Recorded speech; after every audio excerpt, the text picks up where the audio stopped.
อกับฉันเราเป็นอะไรช่วยบอกฉันทีอยากรู้สายตาที่เธอมีให้กันมันหมายความว่าอะไรเป็นแค่เพียงอารมณ์อ่อน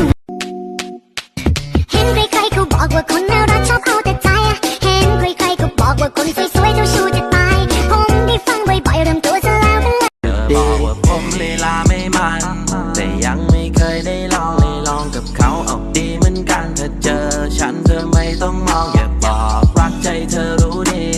กับฉันทำพูดของจองสิ่งใดที่เธอต้องว่าแรกเธอช่างโดนใจสวยแบบนี้เธอลูกใครถามคนสวยเธอชื่ออะไรผมตกหลุมรักเขาแล้วไงแอบมองเธออยู่นะจ๊ะเธอมีแฟนหรือยังคะถูกสเปคน่ารักผมขอสัมผัสได้ไหมจ๊ะมีเปล่าจะไปซื้อเห็ดหิวนมเอาใหญ่แล้วมึงเสียหมาแล้วเนี่ยขอตังค์ซื้อหนมมึงไม่มีตังค์มึงก็ไม่ต้องซื้อสิเร็วๆเด็กๆสะสมของเล่นจะครบแล้วตังมา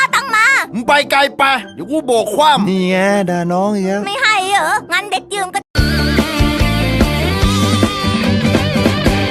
โสดแล้วนะโสดแล้วจริงๆมันโคตรโสดจริงๆโสดจริงๆนะชอบที่เธอไม่ติดสวยชอบที่เธอไม่ติดรวยกินอะไรก็ได้สบ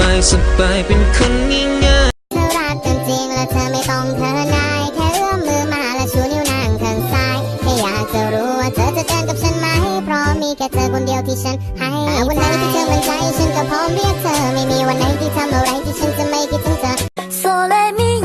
นาเด一緒にななななあなたの前でなななななななこの心がドキドキするのととけこのなななเราลองมาคบกันดูไหมเหนื่อยใจเมื่อไรก็แค่พักแค่อยากจะเรียกเธอที่รักแต่เธอไม่ว่าอะไรเราลองเป็นแฟนกันดูไหมให้ฉันคนนี้เป็นที่พักแค่อยากดูแลหน้าตาผมเหมือนวายร้ายแต่ถึงจะร้ายยังไงก็รักฟังเสียงผมมันจะแหลมแต่คำว่ารักให้พูดก็ชัดระวังเดินมาสะดุดขาลมแล้วมาตกหลุมรักถึงตัวผมนั้นจะเล็กหน้าตาเหมือนเด็กแต่ไม่เล็กนะครับ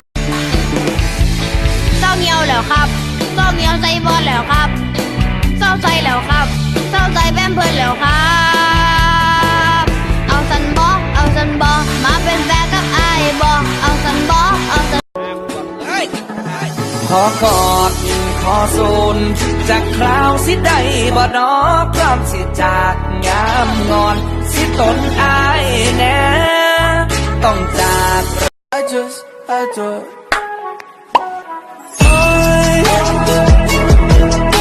โทษใจเจ้ากรรมนะโมพุทโธหน้าเธอลอยมาตรวจจบก็แล้วกำหนดลมแล้วเข้าออกก็เธอผ่านร้านก๋วยเตี๋ยวที่ก็ขอโทษแล้วไงไอ้อ้วนใครอ้วนยังกูอ่ะเขาเรียกว่าจำมั่มเว้ยแม่คนนี้นะมึงอ่ะอีนมใหญ่แม่มึงสีนมใหญ่น้อยนะ Mr.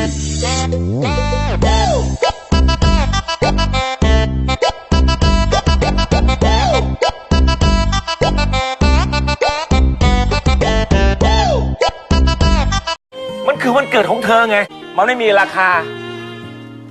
แต่มันมีคุณค่าทางใจมันไม่อะไรอีกมันไม่ใช่มันเกิดกูมึงไม่ใช่มันเกิดใครมาอยากจะบอกว่าฉันเป็นแฟนที่ไม่ได้เรื่องเลยใส่ใจดูแลเธอสักนิดก็ไม่เคยหักน้องป้อเคยแค่น้องป้อถามดูเถอะน้อบ่มีหูบ่ว่าเจ๊แต่งตัวอะไรเนี่ยนี่เหรอเขาเรียกว่าคอกกาลายจระเข้ตายแล้วอย่างเจ๊เนี่ยเดี๋ยวนี้เจ๊ไม่ได้ตัวใหญ่แบบเมื่อก่อนเจ๊ผอมลงเป็นไอ้เข้ไม่ได้หรอกเต็มที่ก็ได้แค่เหี้ย